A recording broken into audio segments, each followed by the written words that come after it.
and it hits me, oh my gosh, this is that triangle. You know, there's explanation for everything that occurred in the Rendlesham-Fars incident that doesn't involve aliens at all. It was completely silent. It comes right over our heads. He saw a classic flying saucer really standing in the clearing. He turned over to my father and held his hand, and he looked in his eyes and he said, "We're not alone." Hello and welcome to the show. I'm Martin Willis, your host. Michael Lauk will be joining us for the news in just a sec. After the news, we have a great interview with Grant Cameron. He's been around the scene, I should say the UFO scene, since 1975. So, how you doing, Michael? What's up for the news this week? Well, this week we have a few UFO sightings and some science news. First, though, I'd like to remind everyone to visit podcastufo.com to check out the show notes with links to media coverage of all of our news stories. While you are there, be sure to take a second to join the forums. Of course, you can always find us on our active Facebook page as well. And I'd also like to thank Carrie Lloyd Whitehouse, who composed and provided today's music. Well, first up, we have a Florida security camera catching mysterious lights over a pool. And everybody, you're going to want to go to the show notes and look at this. A Florida condo security guard saw something off and so far unexplained in one swimming pool security camera feed Monday night. The view is partially obscured by condensation, making identification even more difficult, but some strange light does appear to hover over and perhaps even enter the water. Visit our show notes for a link to the local NBC News coverage out of Naples, Florida, and about 1 minute of the security footage. Now, Martin, did you get a chance to see this? Oh, yes, and, my son was visiting last night, so we watched it together. And, he tries to keep a very, I would say, a skeptical mind when he's observing about every single UFO video that I've ever shown him, which is good, healthy and whatever. But, right away he says that it's like maybe a sprinkler hit that thing, and it's a globe over the security camera. And I said, no, it looks to me like something electrical. And back and forth. But, all of a sudden he said, if that was going on for 30 minutes and the woman was watching it, why didn't she go out and take a look? And that is exactly what I wondered. And is there any answer to that? I can't find anything. No, except that maybe her job does not cover fighting off an alien invasion. Oh. I usually don't see that type of thing in a job application myself. Exactly. Yeah. I have to admit, when I watched the news coverage, I was very unimpressed because there's definitely water on the camera housing for the security camera. They show the security camera. It's in one of the bubbles. It's one of the small ones.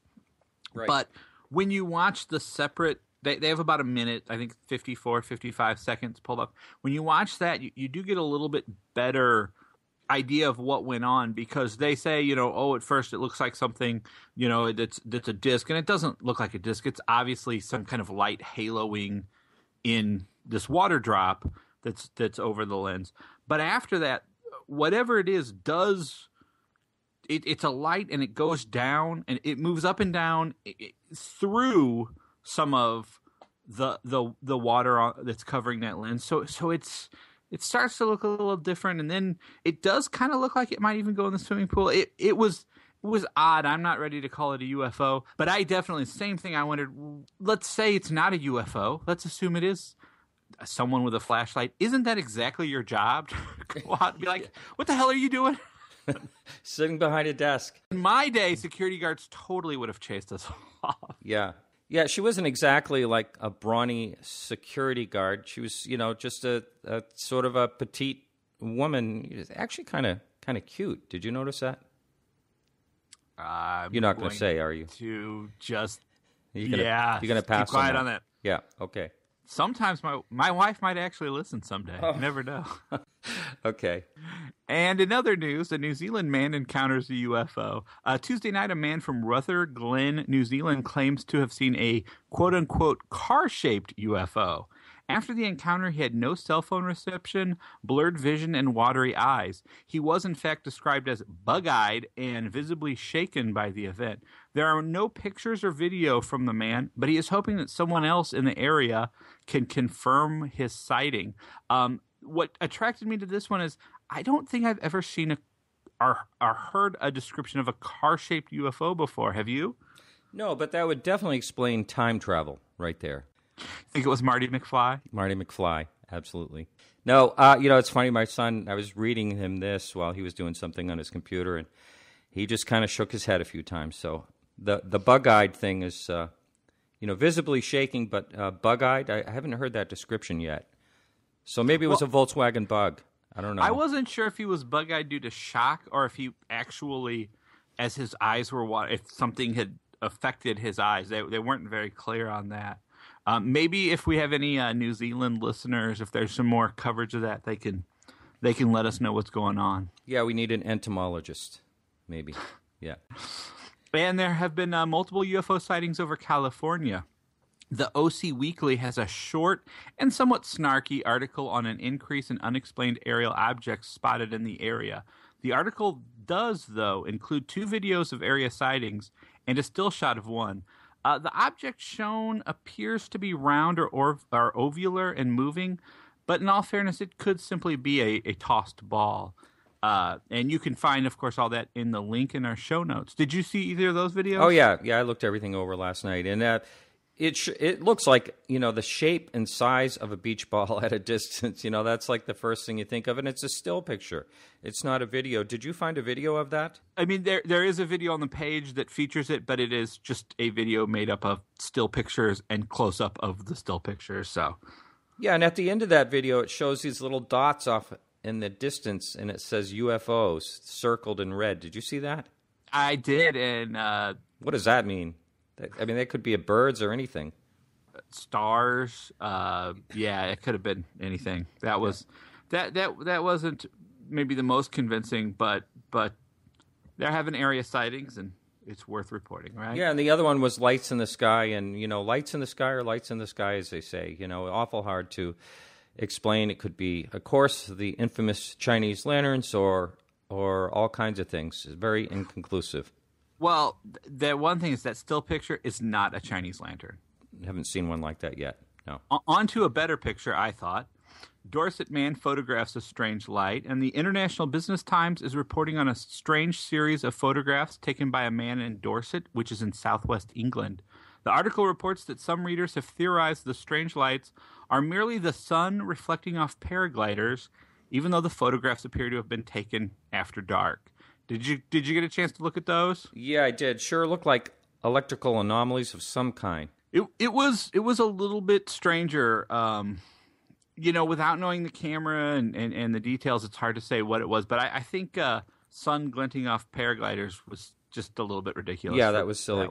But, there's some type of spectrum of strange colors there together. It is strange. And finally, a couple Space.com stories. First up, Space.com is reporting that NASA scientists believe that the sun's magnetic field is preparing to flip, with magnetic north and south poles changing places.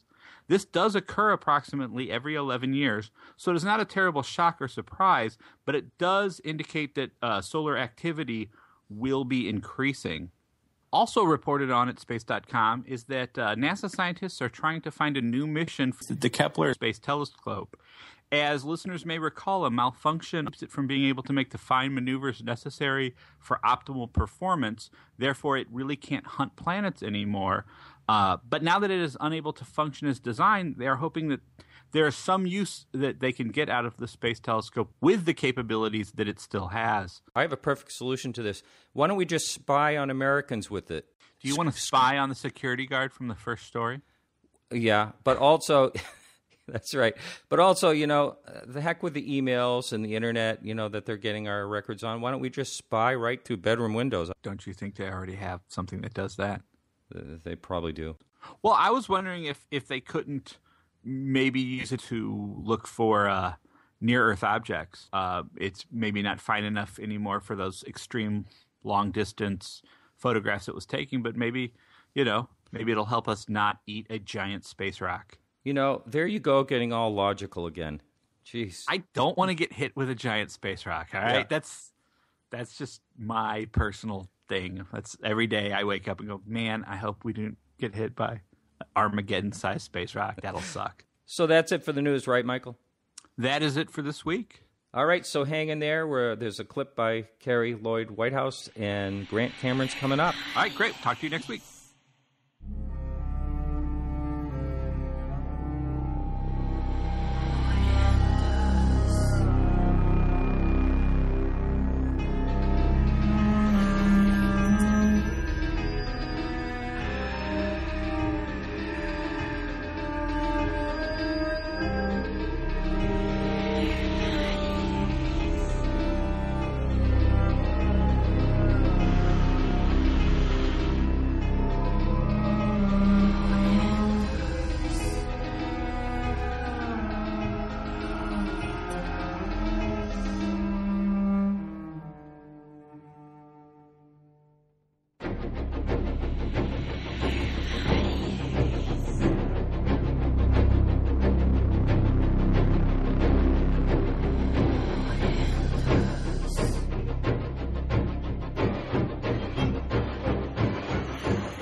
Hi, Grant. How are you?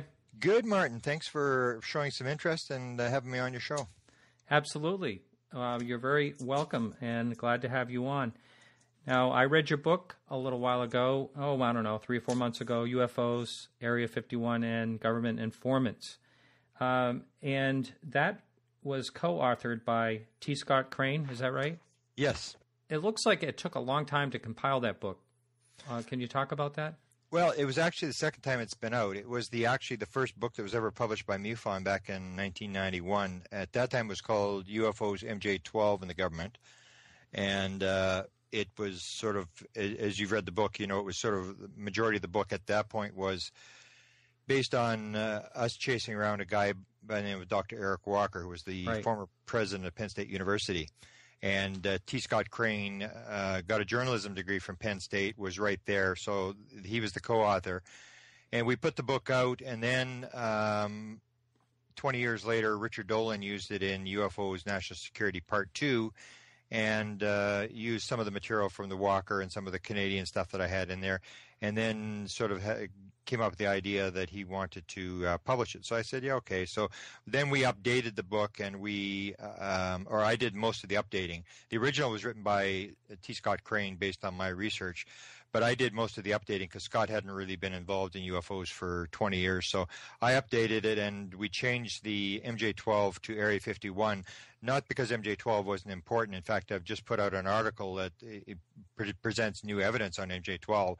But the fact that majority of the people, if you talk to people on the street, they look at you like you're crazy already. But when you talk about MJ-12, they have no idea what you're talking about. So Area 51, I knew by Google searching it and working on it that it was it is one of the most popular, most well-known places in the world. And the biggest article I ever wrote that got the most hits on my website was the Area 51 article. So that's why we changed the title to UFOs Area 51 and Government Informants. So we go into the sort of one of the sub-premises of the book was a theory that I've got that the government has been indirectly leaking a lot of the UFO material to the UFO community surrounded by disinformation. So they're able to allow the sort of the concepts to come out, but they're able to maintain the classified nature of the program that they're running. And so that's why we talked about government informants, all these sort of people that sort of have come forward and sort of dropped all sorts of hints as to what's going on. Right. But going back to Walker, what I do in the real world is I do a lot of historical research on documents. And I got to tell you, there's absolutely no doubt in my mind that initialing is by the same hand that made the signatures, Walker. And I do, like I say, a good part of what I do is a lot of research on signatures. And that's cool. Right on target. This is actually kind of interesting because one of the articles, I'm writing another book now, and I'm dealing with this idea of the live alien. And that was sort of something that I think he was indirectly trying to tell us. It really didn't mean that there was all for real. You'll see in one of the interviews that we do with him where he's talking about the fact he's being asked about the bodies, the Roswell bodies, and he said, well, how do you know they didn't get up and walk away? Everything you're doing, you're guessing, and most of what you're guessing is wrong. And then he puts out this alien letter that sort of indicates that there's these 4 aliens and they're integrated into American society. But I don't think he was really saying, that this was actually for real. He was giving us the idea that there was a live alien, that not all of them are dead. And in 1991, 1991, when we were doing these interviews, the idea of the live alien wasn't all that prominent. But now, with the work of Kerry and Schmidt and even Randall, we now are pretty certain that the Roswell crash involved a live alien. In fact, there's a document, I didn't put it in the book, but there's actually a document back in 1952 that was a letter that was written to Frank Scully, who was the guy who wrote the first crash saucer book, the one on the Aztec crash. And Frank Scully gets a letter from a woman in New York who basically talks about the fact that her daughter, they run into this guy, they're fixing a tire, and I think it's in Nevada, and this guy tells her daughter, starts dating her daughter, and starts telling her daughter that he's involved in this program and there's a live alien, and they have it in New Mexico. And this is 1952. So I always try to remind people that, we have the story of the live alien and all that sort of stuff now, but I've been around this field long enough to know that what we talk about now wasn't talked about then. In fact, the first time that crashed saucers and actual dead aliens and autopsies was talked about was 1978. Before that, there was really no discussion whatsoever. And I remember going to it was done at the MUFON conference in Dayton, Ohio, and I remember being there. And I had a meeting with Len Stringfield related to something else, not his speech. And that's where he was giving this speech about the live aliens. And I went there, and they had moved him to another hotel, and there was all the death threats. And it was like it was just real tension in the room about this guy that was going to talk about alien autopsies and stuff like that. So to have this live alien letter in 1952, I think is fairly significant in that we now have a lot of people who are talking about the fact that there was a live alien in 1947. But the discussion of that didn't come till about 10 years ago when these witnesses started to come forward. Yeah. So do you think that Walker was trying to push you a bunch of disinformation by some of the things he was? Well, no, he's giving you information, but the way I say they do it is you can't. Let me give you an example. You know the story of Chase Brandon, the CIA guy. Okay, so Chase Brandon comes out and he's doing this fictional book on Roswell. And if you hear the interviews that he does about 6 interviews on the book, and he says, if you want a good read the book. If you really want to learn something, read between the lines. And that's the way I say they do it, is that you get a situation where if you're a CIA guy and you saved America from imminent disaster, from Russian bombs or whatever, and you decide that you want your children and grandchildren to know the story of what you did, you go to the CIA and they say, yeah, Martin, you can write up your story, but here's what you got to do. And this is what they told Chase Brandon. You got to change the names.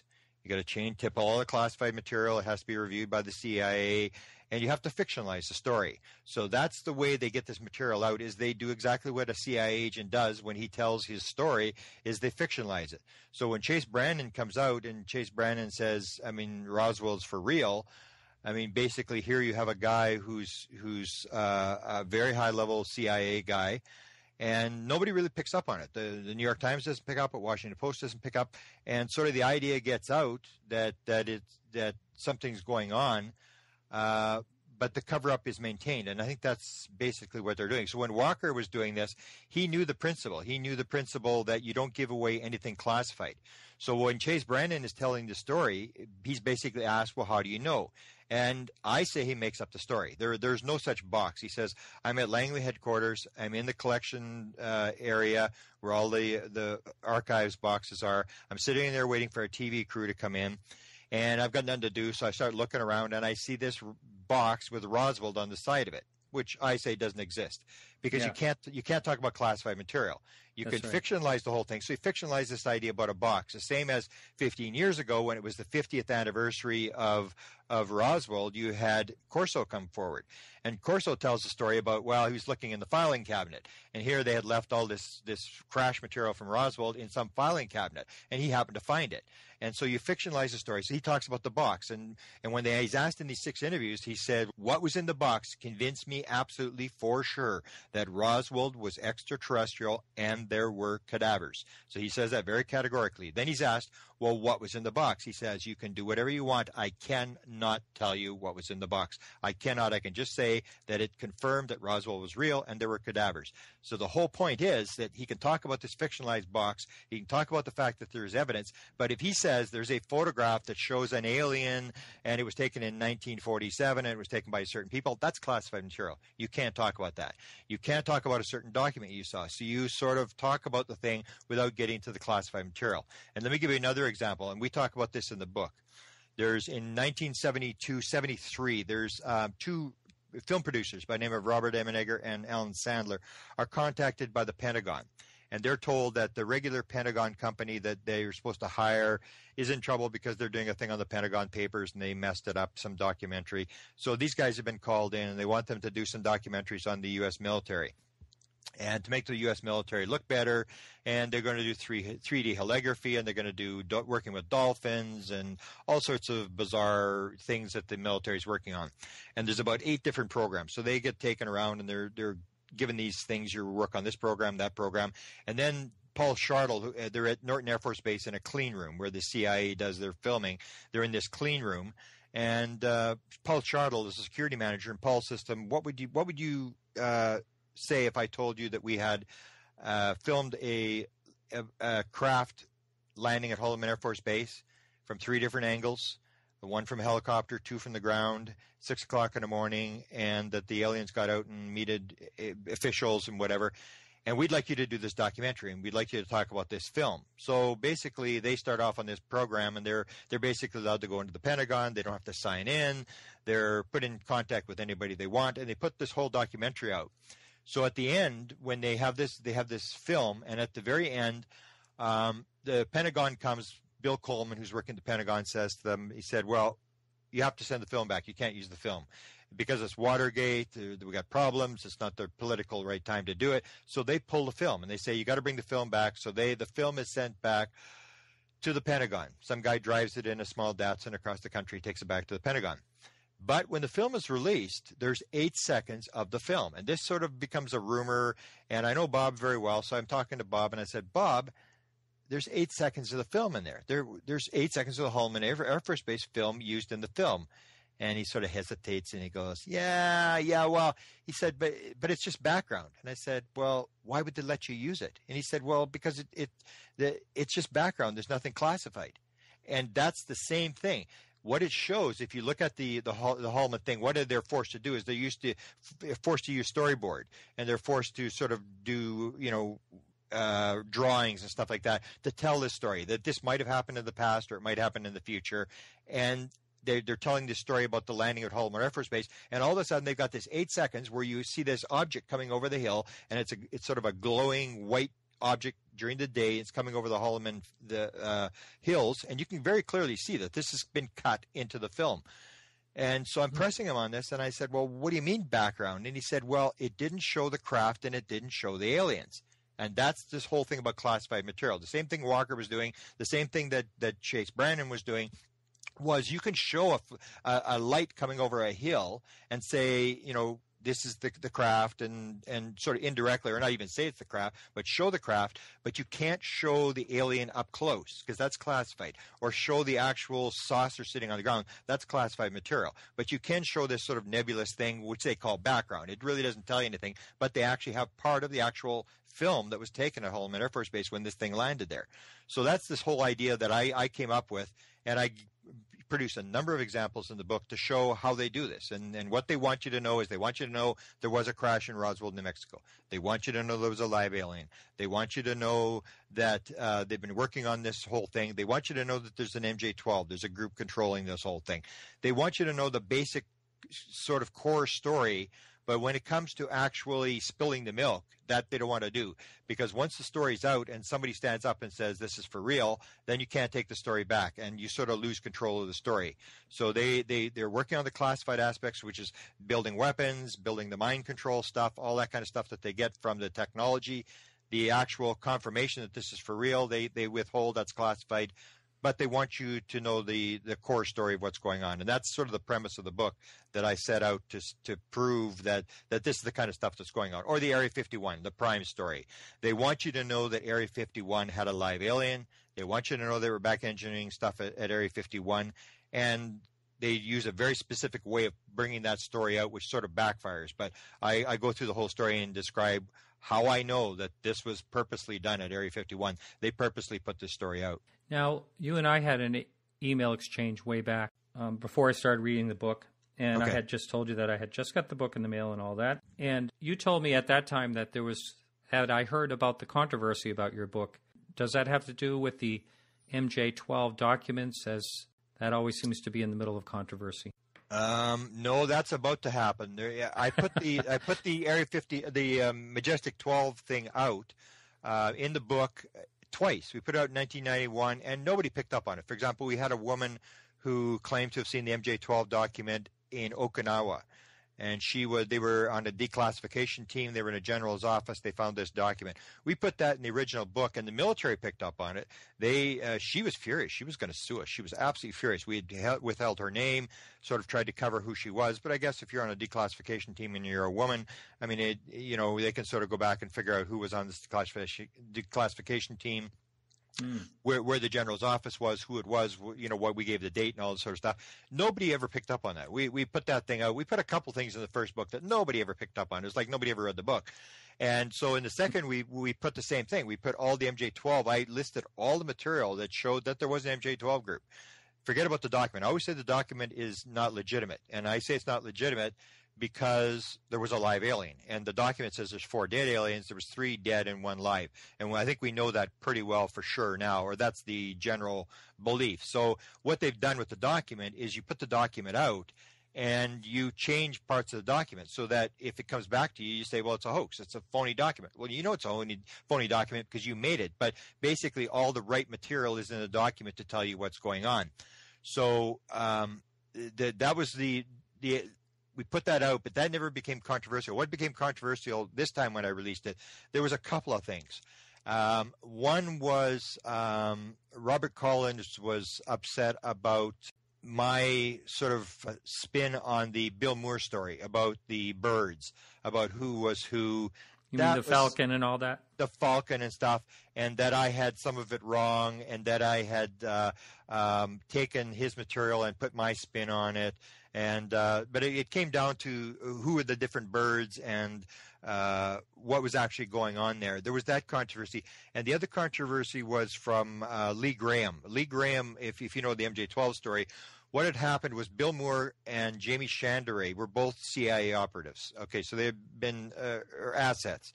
They both worked for the CIA. They both had this interaction, and that's how they were able to accumulate these Avery sources. And what the Avery were they were 12 intelligence, mostly intelligence people, that they had collected from the inside. And because they had these intelligence connections, they could go in there and they could be trusted to shut their mouth when they were told to say something, to do what they're told to do, and stuff like that. And so both of them had this background, and they accumulated these 12 sources, and 2 of them, I think, were CIA directors. I think one was Richard Helms, and I think the other one was Robert Gates.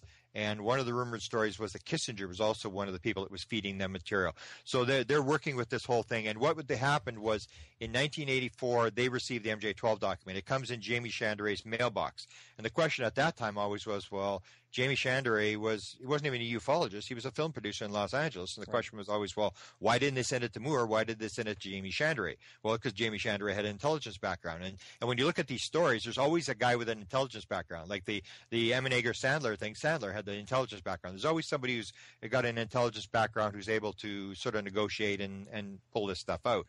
So the document comes in 1984, and they don't release it until 1987, and they're actually forced to release the document.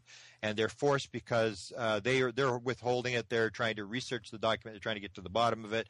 And then they get the warning from the Falcon that it's about to be released in Britain, and if you want to make a move, you better release it now. And that's what they had done, is they had leaked the document to Tim Good in Great Britain, and in his book Above Top Secret, he was releasing the document as well. So Moore was forced to release the document. But what they had done in part of the analysis that they had done on the document is they used a guy by the name of Lee Graham. Lee Graham was an aviation buff who worked for Skunk Works.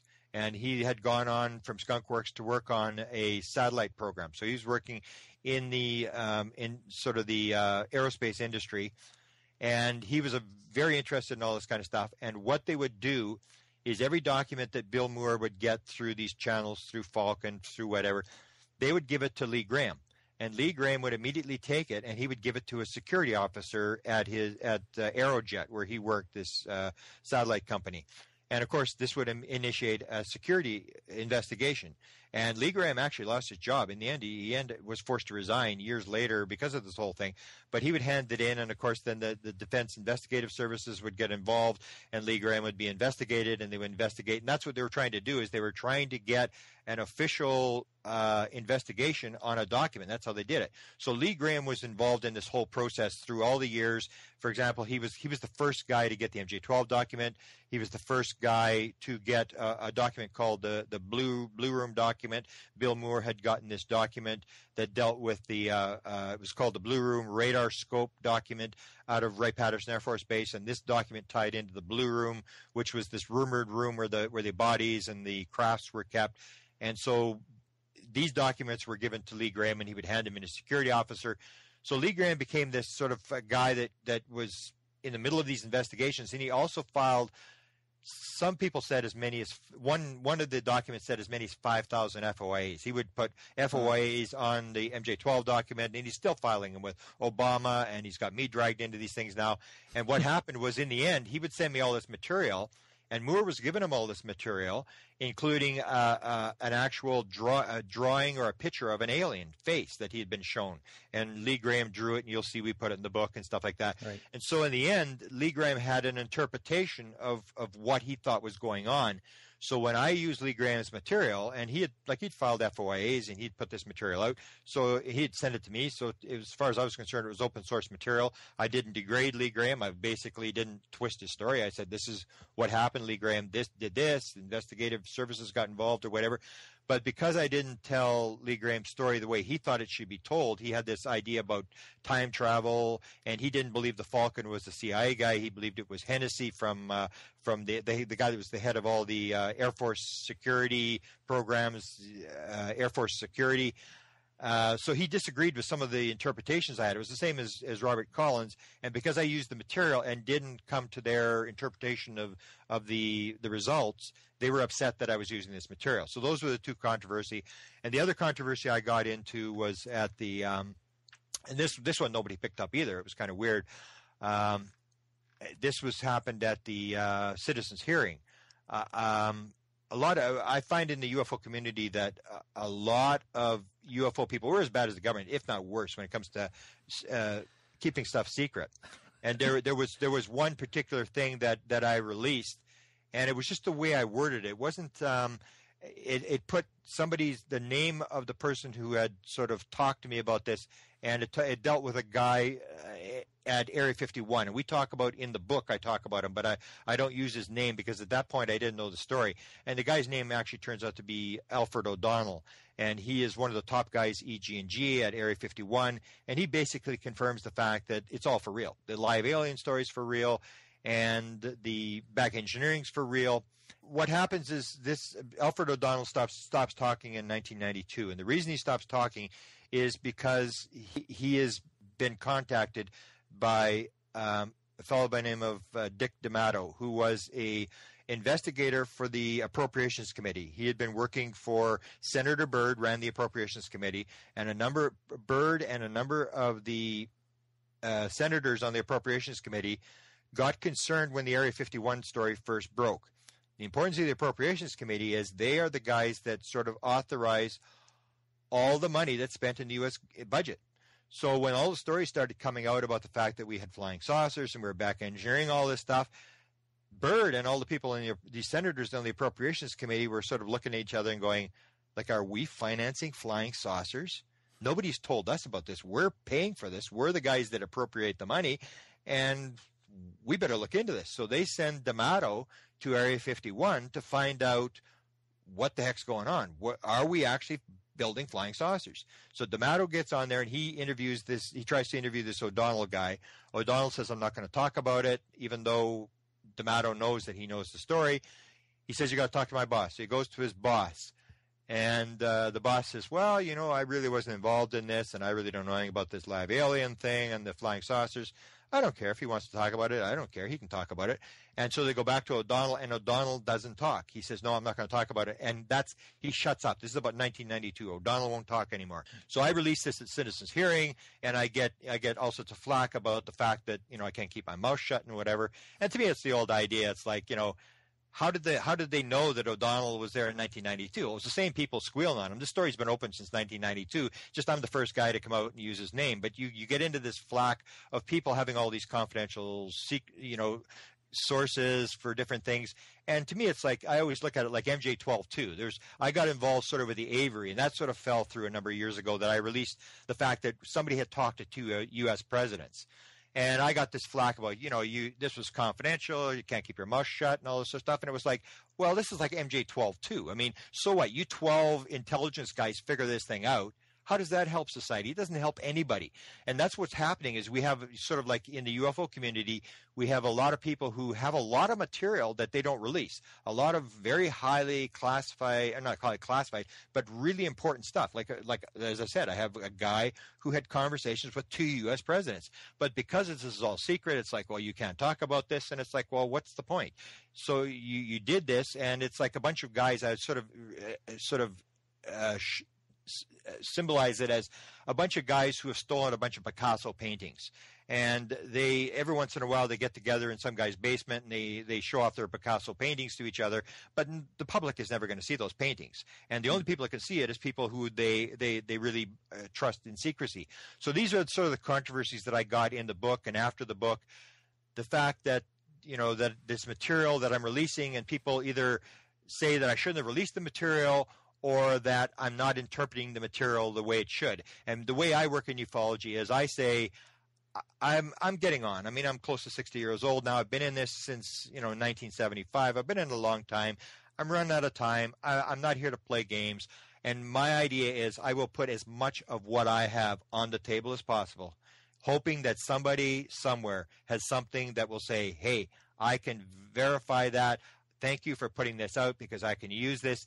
We have to get as much of the material out as possible. It doesn't help to withhold stuff, to keep stuff secret. The government's doing a good job of that. We don't need to help them do this kind of stuff.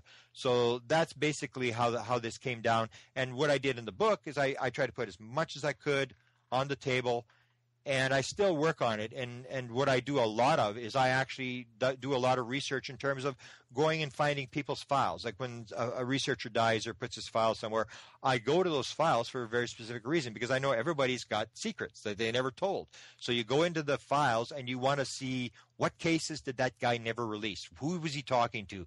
What confidential conversations did he have with people? And I look for that kind of material, believing that, we're running out of time. Well, I'm running out of time in terms of trying to figure out what this was. Because when I started, as you know, people will know my story that in 1975, there was a series of sightings happened here just north of the American border. Is that Charlie Red Star? The Charlie Red Star story, yeah. Mm-hmm. And this happened 2 weeks. My first sighting was 2 weeks after the end of the Vietnam War. It started just before the end of the Vietnam War. I believe it had to do with the Vietnam War. That what had happened is I live right by the Minuteman missile silos in North Dakota. In North Dakota, they always said, if you had North Dakota was a country, it would be one of the biggest nuclear powers in the world. We had the Grand Forks missile base with all the Minutemen. We had the Minot base. We had missiles everywhere. We all knew this. But when I had the sightings, I really didn't know what was going on. It was a small town, farming community, flat as could be, nothing significant. Huge numbers of sightings, 59% when I polled the high school, 59% of the kids said they'd seen something in the last 2 years. A lot of sightings. And I could never figure out why these sightings were taking place. And 30 years later, I went back to the guy who ran the airport who had more sightings than I did. I had about 100 over a year and a half that I was there trying to investigate this. He had about 150. So I said to him, Bob, well, why was this going on? He said, well, you know why. And I said, no, Bob, in 30 years, I have no idea what was going on here. He said, the missile silos. I told you it was the missile silos. They were coming from the States. I told you that. We'd watched them fly out from the States.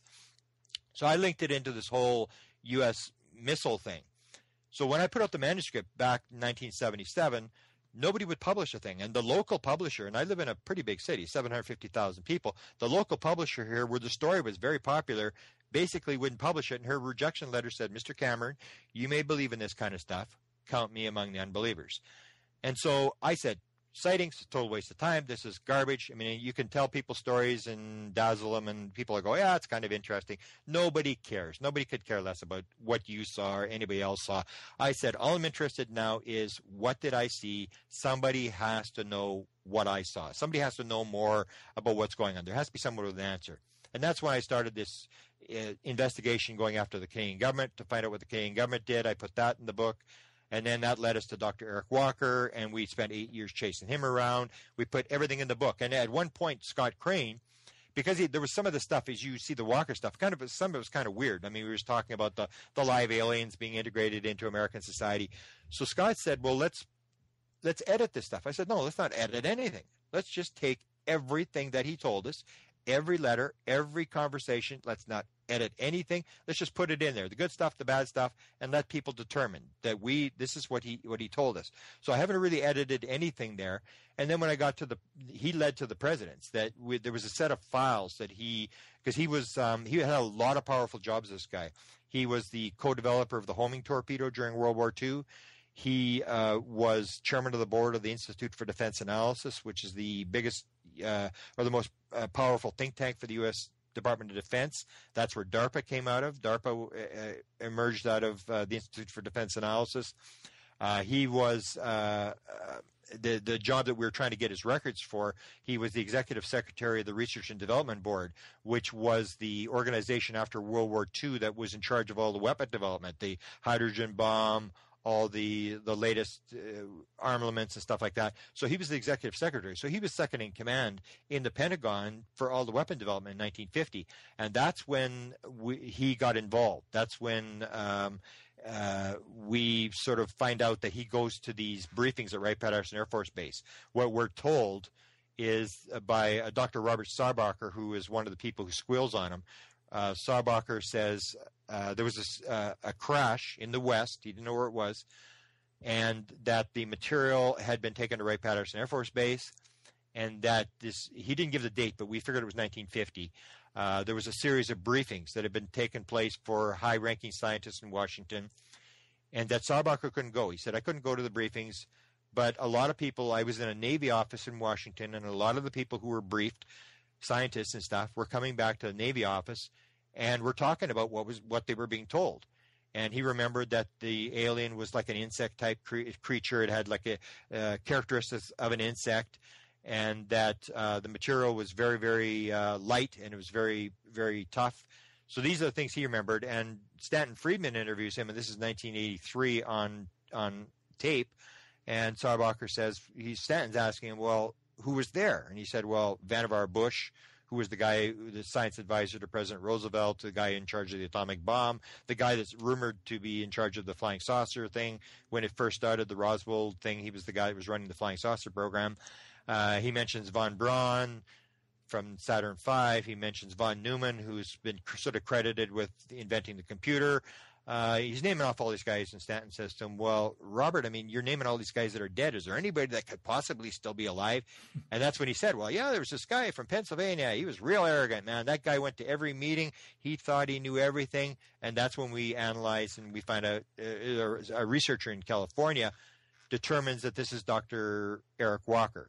And that's when he phones him up and he says, you know, this is like days after the MJ-12 document was released in 1987. And he says, you know, I understand from Dr. Robert Sarbacher that you attended a series of briefings at Wright-Patterson Air Force Base, and it dealt with the recovery of a flying saucer and extraterrestrial bodies. And Walker says, yeah, I was there. What do you want to know about that for? And Steinman gets freaking out. Wow, this is the most important subject in the world. And then Walker saying, well, calm down. What's the big thing? And this is how this thing starts, that we figure out that this Walker knows. I mean, he basically doesn't deny anything, right? Doesn't deny anything. And then even when Steinman says to him, he says, I've got this document talking about MJ-12, and he cuts him off and he says, look, I've known of them for 40 years. Leave it alone. There's nothing you can do about it. So this is 1987, days after the document comes out, and it's not public. It was released at the MUFON conference in Washington, but it's not public in newspapers or anything. And Walker says, I've known of them, MJ-12, I've known of them for 40 years. It's 1987. He's known of them since 1947. So we knew it instinctively that this was a critically important guy. This guy knew what was going on. He had done some studies on engineering for President Eisenhower. The president before him at Penn State University that appointed him vice president was Milton Eisenhower, who was the president's brother. So a very, very powerful guy. And so we basically sort of do everything we can to get him to talk. And even after the book is released in 1991, the first version of this book that we've just released, in 1991, we suddenly... it sort of occurs to me, he's doing an interview with Stanton Friedman, and Stanton really had problems with him because he would never talk to Stanton. Stanton said to me, he said, well, you know, the guy, it's evident he knows something, but what you can't squeeze it out of him, you know, you can't make him talk. And so he wouldn't tell Stanton, but he did tell Stanton something very significant. Stanton interviewed him in 1990, and he was making some cracks about the Roswell book, and he was sort of,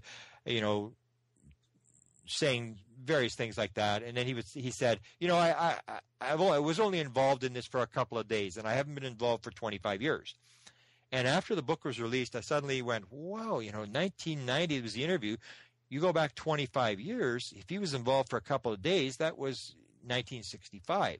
That was the crash at Kecksburg, Pennsylvania. So I go and I look on a map, and sure enough, it's like 100 miles away from Penn State University. And Dr. Eric Walker had an aviation license. He was a pilot. They had an airport right at Penn State University because they were training pilots there, not just commercial pilot type stuff. And so I went, wow, he could just jump on a plane. He could be in Kecksburg in 30 minutes, and I mean, he'd be in and out of there. So we phoned him up, even this is after the book, and he realized he'd been had, that we knew who he was, and we had published all this material. And the guy from Great Britain phones him up, and he says, Dr. Walker, he says, I got another question for you. He said, I don't know whether this has anything to do with what we're talking about, but were you in Kecksburg, Pennsylvania in 1965? And Walker says, yeah, I was there. I was there with 2 off-duty military people. And then the guy says, well, Dr. Walker, I know you don't like to talk about this, but let me ask you, can I ask you, was it a UFO? And then Walker says, I told you, I don't talk about this subject. You're always trying to squeeze this out of me. I'm not going to talk about it. And then as a Dadel, the guy who was doing the interview, says, well, Dr. Walker, says, I'm kind of like a turtle. You kick me over, I'm lying on my back, and I just roll back and forth until I finally get back on my feet again. So this is sort of the game. To me, it's been sort of a game to play to figure out who knows what's going on, and then to get information and to try to run that to ground. Where I think sometimes we've made the mistake in the UFO community. I sort of talk about sometimes that we deal with the Messiah, that we're always looking for the next case. We're looking for the thing, that the crash that the government can't control, or the witness that's got all the story, or the researcher who's going to be the guy with no bad background, who's going to bring just the right witnesses out.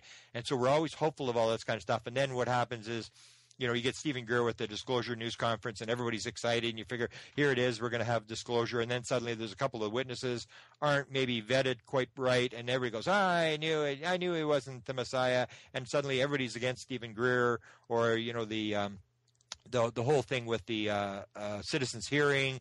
Everybody thinks it's great, and then you find out, well, some people get critical, and then it's like, oh, no, that's not right. And we just keep jumping from one story to another story, and that's why I think it's so easy for the government to set us up, because we're always looking for the Messiah. We're looking for this story that everybody hasn't found yet. We're looking under all the rocks, and we haven't gone back and actually investigated the stories we already have that basically tell us what's going on. And that would even come down to the MJ-12 thing, which I told you in the original book.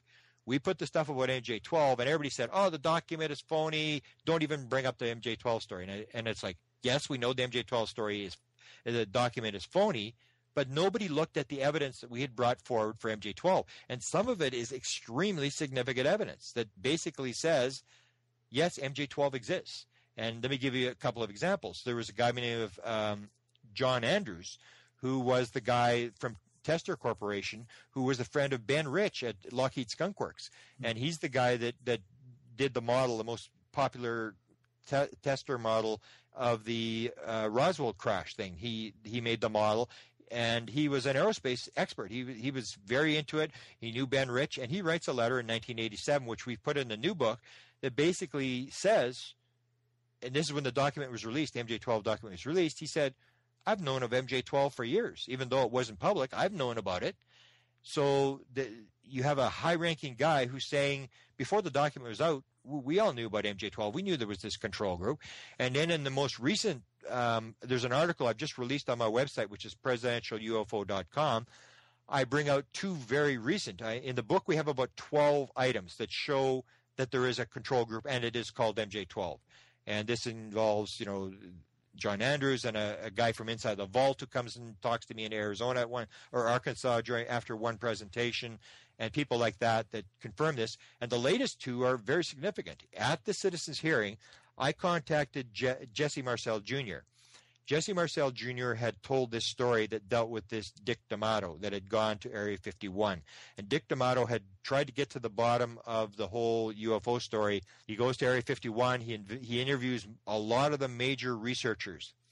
And he actually makes a statement to Stephen Greer at the end. He says, I had the highest security clearances in the country. I had access to whoever I wanted to talk to. I was able to get nothing on this.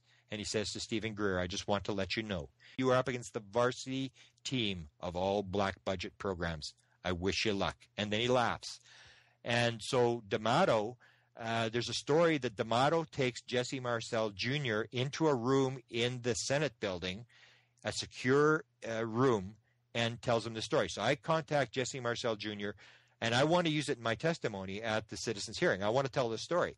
So I send an email. I talked to one of Jesse Marcel's people that sort of book stuff for him and stuff like that. And he says, well, I'll ask Jesse about it. Jesse never replies. But then Jesse gets to the citizens hearing, and he tells the story. He stands up and he tells the story. He says, I was contacted by this Dick D'Amato. Dick D'Amato brings me to Washington. He says, I want to talk to you. And so he goes to Washington, and he says, we're going to go to the secure room. They take him to this secure room. 229, I think, is the room. And Jesse says, I want to talk to you about Roswell. Jesse says, well, I've said everything I've said about Roswell. I can't tell you anything new. And he said, no, I want to tell you something. And he's got the book by Whitley Strieber called Majestic. The book is sitting on the table. And he points at the book and he says, I just want to let you know, Jesse, this is true. This is not fiction. Whitley Strieber had written the book as fiction. And what the story is, it's not the Roswell story. If he had been the Roswell story, he would have put a Roswell book on the table. He put the Majestic book on the table. And the story is, Whitley Strieber's talking about his uncle or whatever this relative was, this guy at Wright-Patterson, high-ranking guy at Wright-Patterson Air Force Base, who tells him the Roswell is for real, the material is brought to Wright-Patterson Air Force Base, and that there is this Majestic group that is running the show, this control group that runs the UFO program. So when D'Amato says, this is for real, and he points to the Majestic book, he's saying, and he says to, or Jesse asks him, Jesse says, well, when are you going to make this public? And D'Amato says, well, if it was up to me, I would have done it yesterday. But that's not my job. I'm just here. I was just hired to find out what's going on and what this security is costing the United States of America. There's nothing I can really do about it, but I want to tell you that there is a black group with no responsibility to the government. They're not elected, that has unlimited amounts of money, that is running this program. And he tells that to Jesse. And Jesse testifies. If you go Jesse Marcel and you get his testimony, he tells his story. That was the one new piece I added. The other new piece I added was a spectacular piece. It's John Alexander. John Alexander, and you probably know him. John is a guy who's been in UFOs since 1947. He's a guy who, I always say, the number one question in ufology is, what are UFOs? Mm-hmm. Number two question in ufology is, what the hell is John Alexander up to? It's always been the rumor. Like, what is he doing? Is he working for the government? Is he black ops? Is he, whatever? And John is always there. I was just in Los Angeles for James Fox was doing his movie, The 701. Right. And I go there and I'm doing my little thing and I'm on the set at the studio there. And there's John Alexander sitting in the shadows. I mean, he's off set in the dark, and he's taking notes. He was most of the interviews. He was there, and he was being interviewed as well. But he was sitting there listening to everybody else's interviews, and there was kind of discussion behind the scenes, like, what the hell is he doing here? Like, I mean, is he spying on us and all this sort of stuff? So there's always this thing that John is kind of the guy who's working for the government and reporting on everybody and all this kind of stuff. But he always plays the skeptic. John will always say UFOs are real, but the government doesn't care. The government is not covering up anything. They don't care. There's no money going into that. There's no cover up. Alexander's former military, right? Yeah, he's a colonel in the U.S. Army. He was Green Beret. He was involved in a lot of the paranormal type research, and he was always famously known as the guy who was in charge of the non-lethal weapon program for the U.S. military. So he had all this sort of stuff, and a lot of people sort of tied him into the MILAB program. Were saying that he was running the MILAB program, and John has sort of handled all this, I think, quite well. I mean, he's an okay guy. I like John, but it was always the thing is, what's John actually up to? Is he reporting on us? Is he doing whatever? Because he plays this thing like it's all for real, and he writes the book on UFOs, and he's quite eloquent in the book. But in the book, he doesn't talk about MJ-12. He talks about the Roswell. He says that there's no Roswell, there are no alien abductions, there's no MILAB, there are UFOs. It's the government. It's very elusive problem that we don't even know how to ask the right questions. But the government doesn't care about it. That's his basic premise. In his book that he released, I guess is about 2 years ago, he doesn't talk about MJ-12. But in a recent interview, he's asked about MJ-12, and he says, well, I didn't think it existed, but it does. And wow, I couldn't believe it. John Alexander's actually admitting that MJ-12 exists. Now, of course, he spins it different. He says, she said, well, do you think this is Nancy DeTetra was interviewing him, and she says, well, do you think that the government, there's still an MJ-12? And he says, well, no, I don't think there was an MJ-12. Someone just whispered in my ear that it existed. And he asked the guy, are the names right? Now, there's always a controversy when the MJ-12 document came out in 1987 about the names, because one of them was Menzel, who was a big skeptic, and it was always like, what would Menzel be doing on the committee? But John Alexander gets a confirmation from whoever it was that whispered in his ear that said, yeah, the names are right. And the guy says the names should tell you what was going on. So, of course, the way John Alexander handles it is he says, yes, there was an MJ-12. The names on the document were correct, but it was to cover up another program. It was a continuity of government program. It was a program that a very high security, top secret program that the government had to stop nuclear decapitation from the Soviets. So it was this, how would we save the government if we were attacked nuclearly? So that was his interpretation of what this MJ-12 committee was. But he's actually now admitting that, yes, someone whispered in his ear that MJ-12 did exist. And this is a guy who is pretty skeptical on everything else in the field. There's no cover-up, there's nothing, but will actually admit, yes, there was an MJ-12. Wow, that's interesting. Well, thanks so much. I really enjoyed our talk today. We'll have you back to talk about the president's involvement in UFOs over the years. Okay, Martin, thank you. Thanks a lot. Take care.